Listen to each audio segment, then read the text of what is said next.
Leader of the third party. Thank you, Honourable Speaker.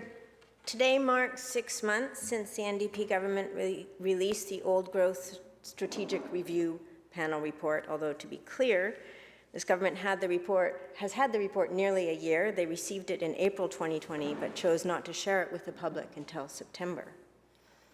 The report called for a paradigm shift in our approach to forestry in British Columbia, especially our ongoing gross mismanagement of old growth.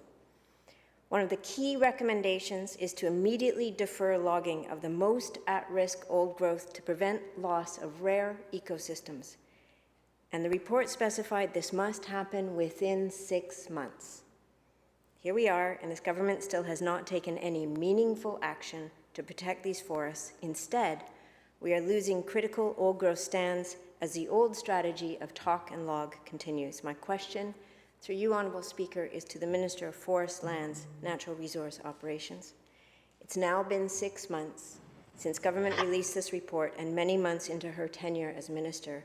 Where is the action that was promised to protect our most endangered old growth forests? Minister of Forest, Lands, Natural Resource Operations.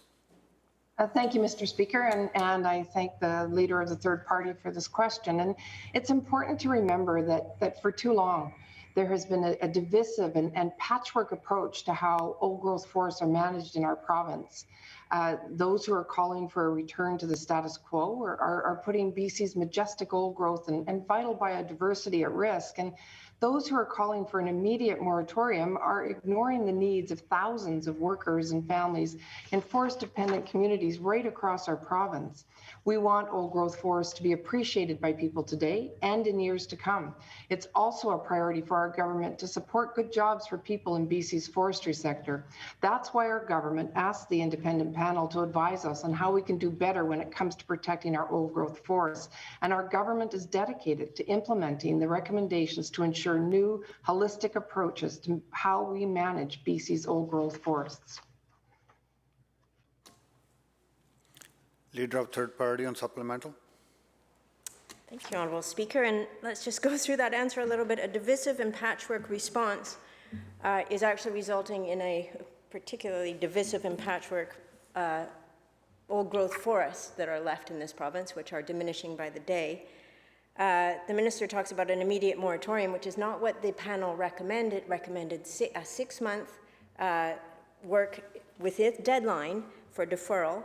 And when the Minister says she asked the panel to advise, that is exactly what they've done. What I've pointed out in my question, Honourable Speaker, is that the government has not responded to that advice that was given and that promise that was made by the Premier during the September election campaign that all recommendations of that panel's report would be followed by this government. A necessary first step is the immediate interim protection across BC to create some breathing room and protect what we have left. My question again is to the Minister of Forest, Lands, Natural Resource Operations. We can't afford years of delay on this anymore. When will she fulfill the promise that was made to implement the old growth panel recommendations, beginning with immediate interim protections in our high-risk old growth forests? Minister of Forest, Land, Natural Resource Operations. Well, thank you, Mr. Speaker, and I'd like to correct some inaccuracies from the member. We have taken some important first steps when it comes to taking action to protect old growth and implement the recommendations from the report.